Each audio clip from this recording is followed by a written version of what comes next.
그 원래 국회라는 데가 지역민 대신해서 싸우라는 곳이긴 하잖아요. 그걸 열심히 싸우는 건 사실 좋아요. 그렇지만 이제 여야 정쟁에 대해서 솔직히 말해서 좋은 평가를 내리기는 어렵잖아요.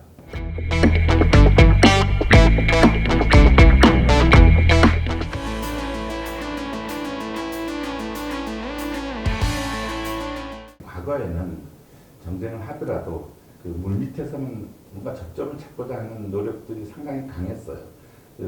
그러다가 강성 지지자들의 입장도 있고 이렇게 하니 완전 동의를 못해도 소위 말해서 강행 처리를 암묵적으로 이렇게 인정하고 그 강행 처리할 때는 또 어느 정도 접점이 이루어진 내용을 반영해서 이렇게 처리를 했기 때문에 큰 문제가 없습니다.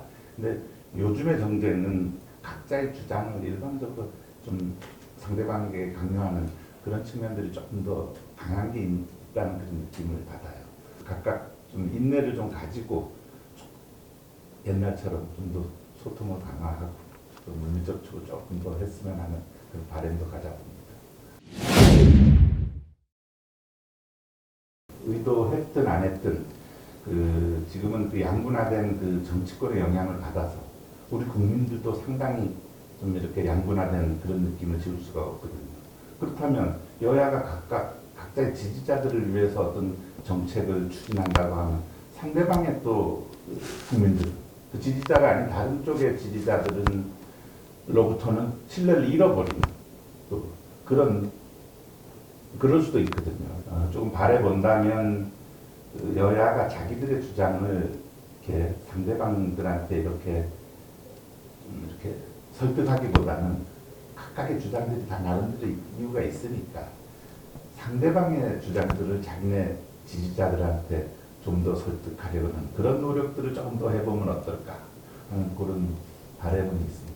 차라리 정치인들만 싸우면 괜찮은데 이게 정치 얘기만 나오면 술 먹다가도 이 국민 친구들끼리도 서로 싸우는 이런 아주 안 좋은 현상이 된 건 참 반성을 좀 해야 되고 그런 차원에서 볼 때 과연 국민들로부터 국회의 신뢰가 좀 형성이 될 수 있을까 하는 조금 부정적인 생각도 듭니다.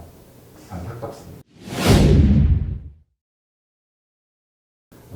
단순 또 의석 이번에 선거 결과에 따른 의석 분포상으로도 보면 뭐 21대나 22대나 의석 분포상으로는 별반 차이가 없다고 해서 어찌 보면 정부와 국회가 또 다른 대립이 계속 지속될 수 있습니다.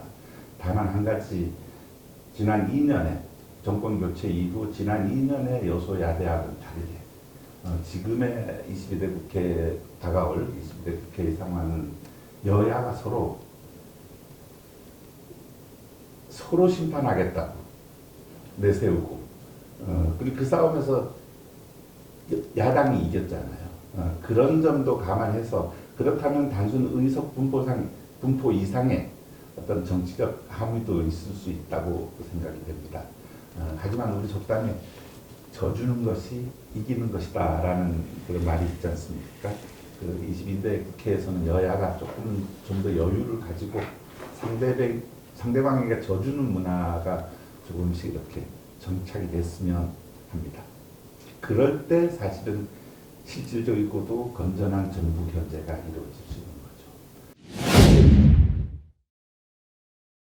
대화와 타협을 통해서 통한 정책 국회가 이루어졌으면 좋겠습니다. 하지만 그런 거 말고 국회도 사람 사는 곳, 또 사람이 들어가는 또 그런 장소 있지 않습니까? 그런 차원에서 볼 때 좀 더 정이 있고 사람 냄새가 나는 그런 곳이었으면 하는 말입니다. 옛날에는 여야가 정책을 두고 서로 치열하게 싸우다가도 어느 상대편 의석에서 A 의원 카메라 갔어 하면 언제 갔지 하면서 발언을 중단하는 경우도 있고 또 치열하게 싸우다가도 같이 밥이나 먹으러 갑시다 해가지고 같이 밥 먹으러 가는 이런 점이 있었는데 지금은 그런 좀 훈훈한 풍경들이 사라져서 그 부분은 조금 안타깝습니다. 이 시대 국회에서는 좀 더 상대방에 대해서 여유를 가지고